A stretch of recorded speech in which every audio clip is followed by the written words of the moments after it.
Assalamualaikum warahmatullahi wabarakatuh. Pada video kali ini kami dari kelompok 6 akan mempresentasikan project plan platform peta wisata yang berbasis augmented reality atau AR.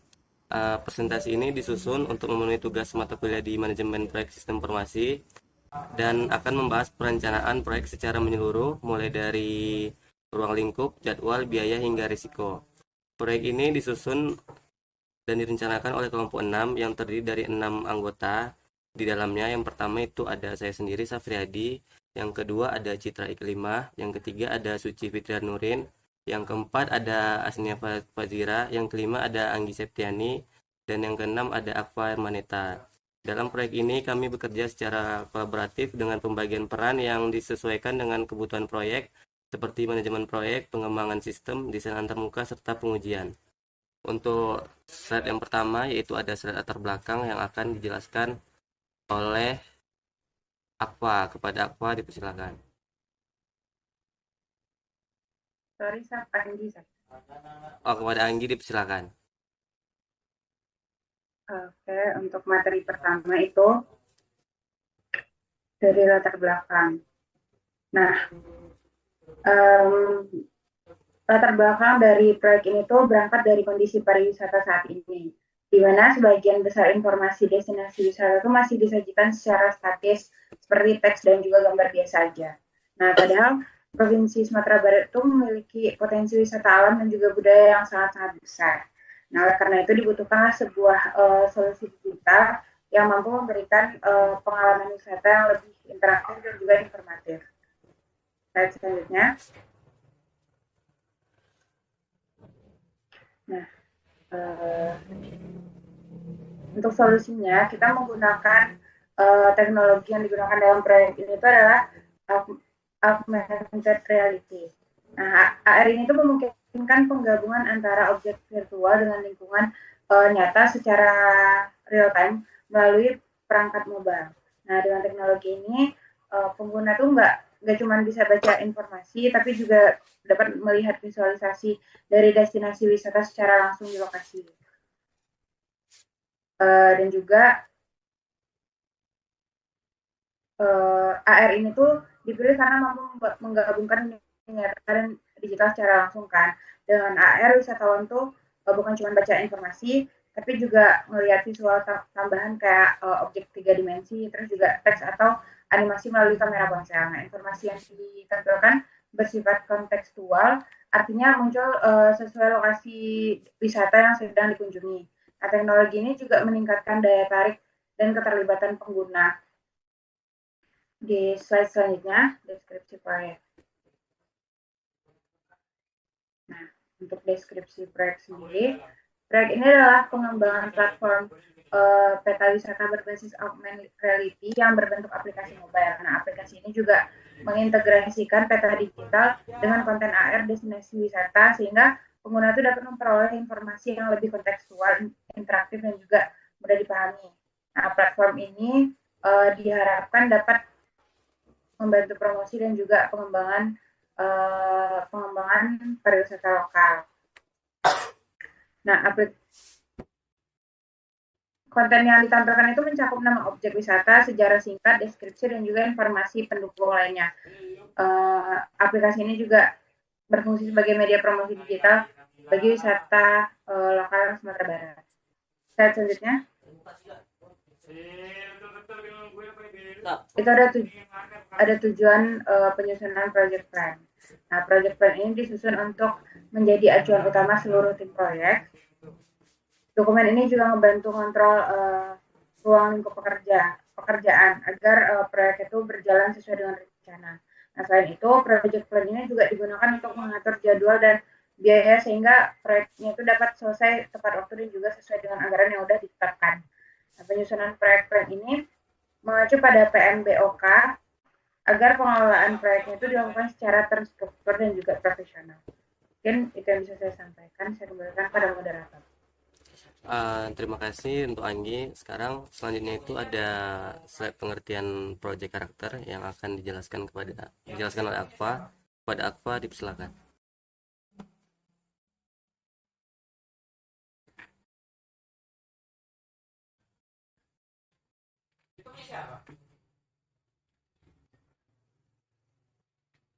Langsung dijelasin aja, Pak.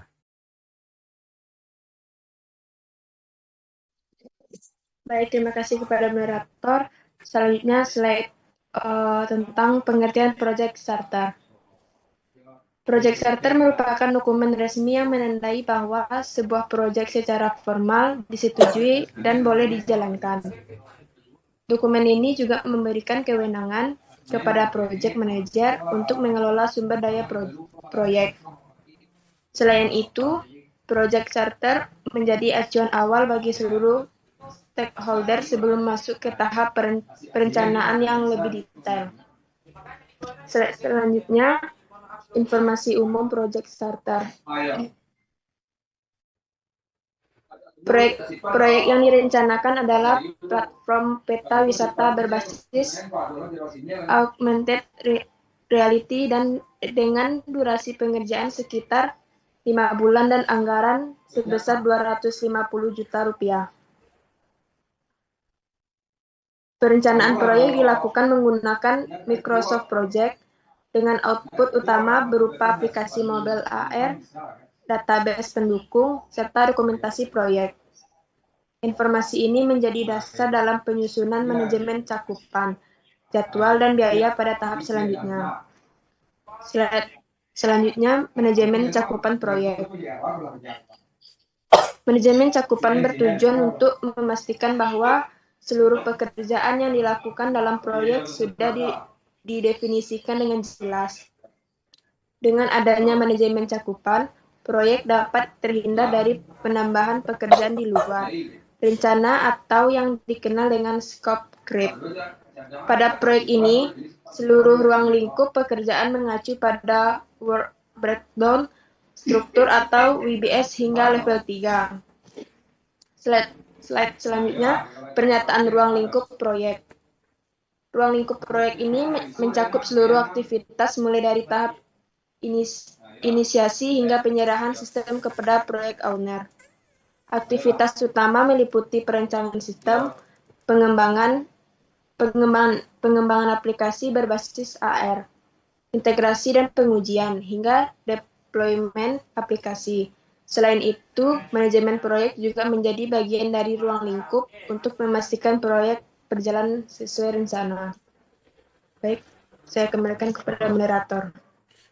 Terima kasih kepada Aqua. Selanjutnya itu ada work breakdown atau WBS yang akan dijelaskan oleh Citra Iklima. Pada Citra dipersilakan. Zira Cetsa. Pada Zira dipersilakan. Baik, terima kasih kepada moderator. Sekarang saya akan melanjutkan bagian work breakdown struktur. Breakdown struktur atau disingkat dengan WBS merupakan pemecahan pekerjaan proyek dengan bagian-bagian yang lebih kecil dan terstruktur. Pada proyek ini, WBS disusun hingga level 3 yang terdiri dari 6 aktivitas utama, yaitu inisiasi, perancangan, pengembangan, integrasi, dan pengujian, development, serta manajemen proyek. WBS ini menjadi dasar dalam penyusunan jadwal, alokasi sumber daya, dan estimasi biaya proyek. Slide selanjutnya.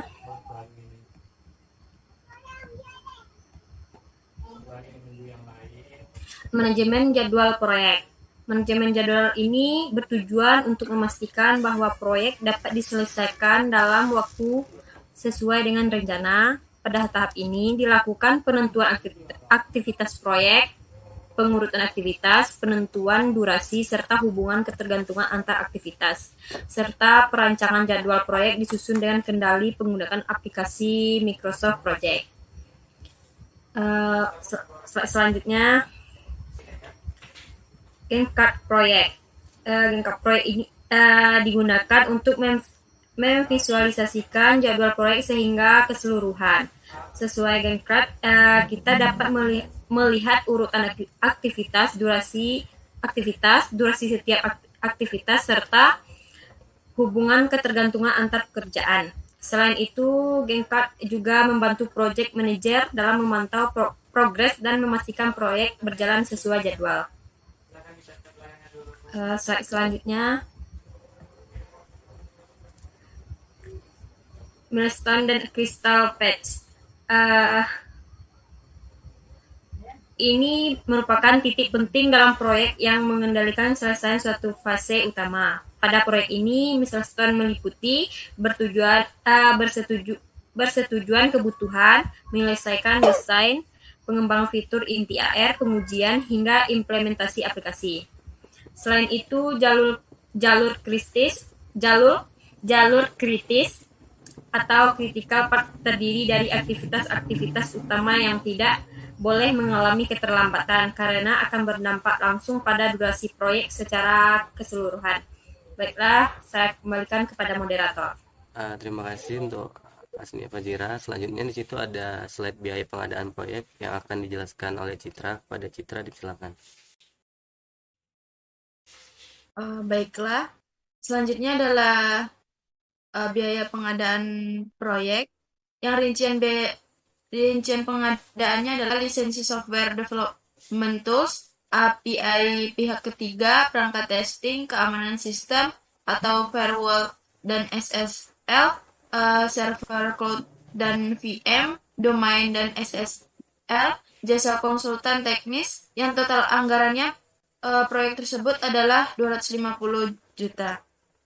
Nah, milestone merupakan titik penting dalam proyek yang menandai selesainya satu fase utama pada proyek ini.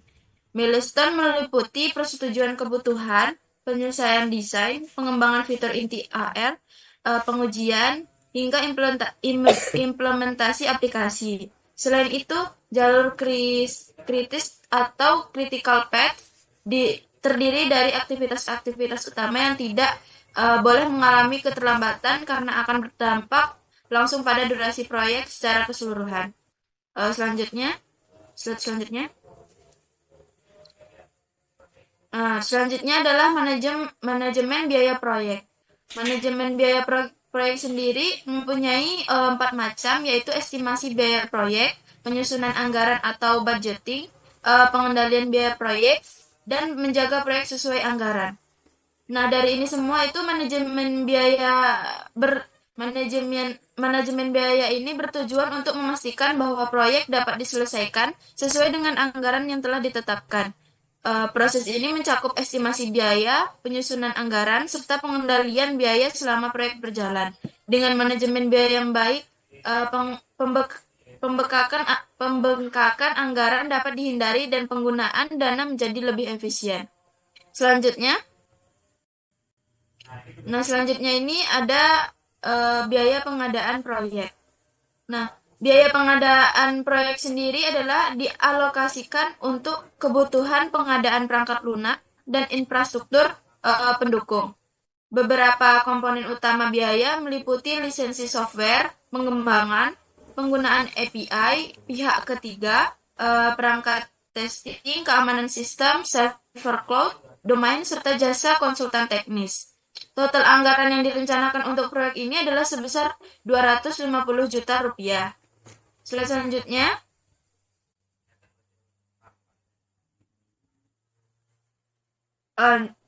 Slide selanjutnya ini membahas tentang manajemen sumber daya proyek, yaitu manajemen sumber daya yang bertujuan untuk memastikan bahwa seluruh sumber daya proyek, baik sumber daya manusia maupun non-manusia, dialokasikan secara efektif. Pengaturan ini dilakukan berdasarkan kebutuhan aktivitas yang tercantum dalam WBS sehingga tidak terjadi kelebihan atau kekurangan beban kerja. Dengan manajemen sumber daya yang baik, proyek dapat berjalan lebih efisien dan terkontrol. Baiklah, saya kembalikan kepada moderator. Terima kasih kepada Citra kelima. Selanjutnya di sini ada slide alokasi sumber daya manusia yang akan dijelaskan oleh Suci. Kepada Suci, dipersilakan.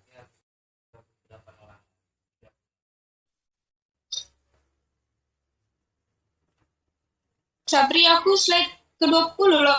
Udah giliran kok emang? Oh ya, oke, sorry. Di sini ada slide alokasi sumber daya manusia yang akan saya jelaskan sendiri. Yang pertama di sini ada project manager 20% dikurang 80%. Yang kedua ada AR development 1:2 sama dengan 20%. Yang ketiga ada backend developer atau support teknis. Yang keempat ada UI UX desain yang total apanya 10%. Yang terakhir itu ada QA tester 10%. Jadi pada proyek ini alokasi sumber daya manusia ditentukan berdasarkan tingkat keterlibatan masing-masing peran. Project manager memiliki keterlibatan paling tinggi karena bertanggung jawab dalam koordinasi dan pengendalian proyek. AR development berfokus pada pengembangan fitur ini, sementara backend developer mendukung dari sisi API atau database. Selanjutnya di sini ada slide manager risiko proyek yang di dalamnya ada identifikasi risiko proyek, analisis tingkat dampak risiko, perencanaan mitigasi risiko, dan yang terakhir ada mengurangi dampak kegagalan proyek. Maksudnya di sini adalah manajemen risiko dilakukan untuk mengantisipasi berbagai kemungkinan yang dapat terjadi dalam proyek. Terus proses ini meliputi identifikasi risiko, analisis tingkat dampak, serta perencanaan tingkat mitigasi. Dengan manajemen risiko ini, baik potensi gangguan proyek dapat diminimalisirkan, proyek tetap berjalan sesuai rencana. Selanjutnya ada slide identifikasi mitigasi risiko yang di dalamnya ada keamanan sistem, mitigasi firewall atau SSL, gagal development, mitigasi cloud VM definite. Yang keempat itu ada kompleks AR atau mitigasi testing multi device. Di mana maksudnya di sini adalah beberapa risiko utama dalam proyek ini. Di antara lain ada risiko keamanan, risiko kegagalan develop, serta kompleksasi teknologi AR. Untuk risiko keamanan, mitigasi dilakukan dengan penerapan firewall dan SSL. Risiko gagal development diminimalisirkan dengan penggunaan cloud VM directed, dan sementara komplikasi AR ditangani melalui pengujian pada berbagai perangkat. Dengan mitigasi ini, risiko ini, proyek ini dapat dikendalikan secara lebih efektif. Slide selanjutnya ada manajemen kualitas atau quality management yang akan dijelaskan oleh Nurin. Kepada Nurin, dipersilakan.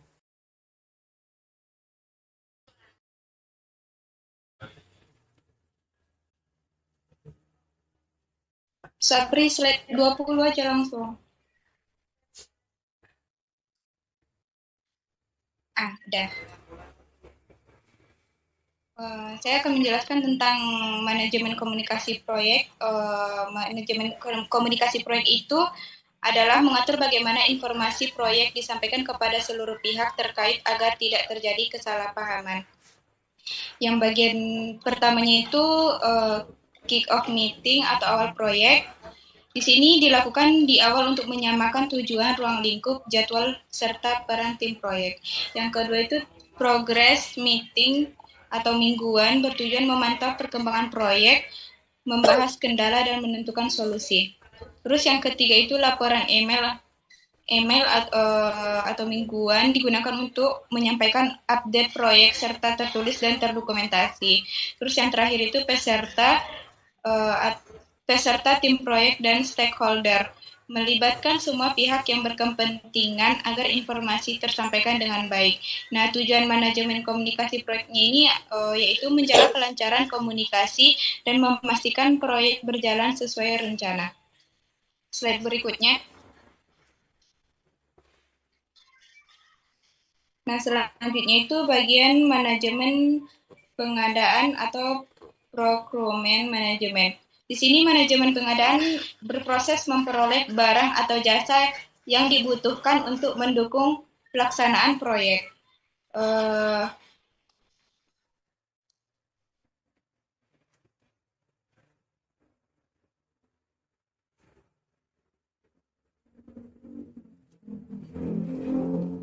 Nah, di sini yang pertama itu pengadaan berbasis kebutuhan proyek.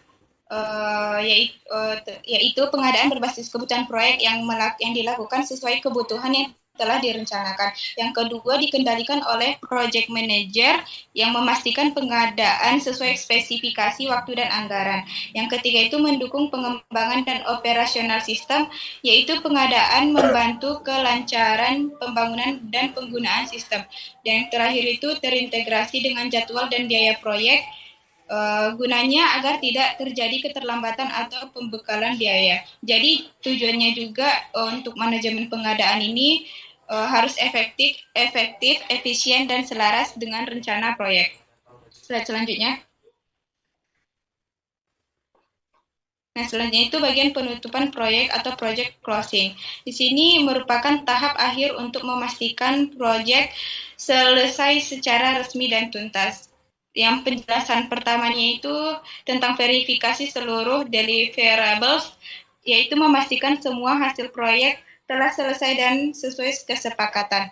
Yang kedua itu serah terima sistem ke project owner, yaitu diserahkan secara formal kepada pemilik proyek. Yang ketiga, evaluasi proyek, mengidentifikasi pembelajaran untuk perbaikan proyek selanjutnya.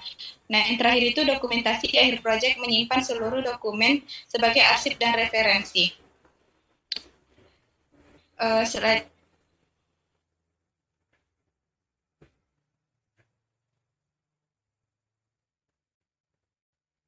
Yang pertama itu project plan disusun sesuai PMBOK, yaitu perencanaan proyek mengikuti standar PMBOK agar pengelolaan proyek terstruktur, sistematis, dan profesional.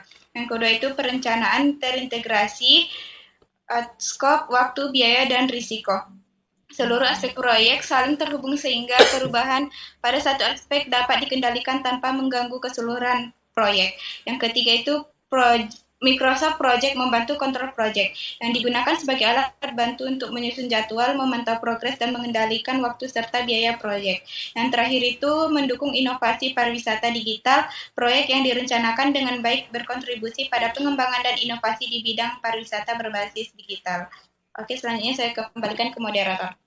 Nah, terima kasih pada Suci. Nampaknya ada yang tertinggal tadi di manajemen kualitas. Coba Cit, kualitas. Manajemen quality. Atas lagi, Cit. Atas lagi.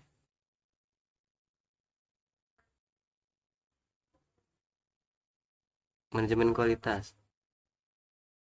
Nah, di sini akan saya jelaskan sendiri. Yang pertama, di manajemen kualitas ada quality A atau QA, quality control atau QC.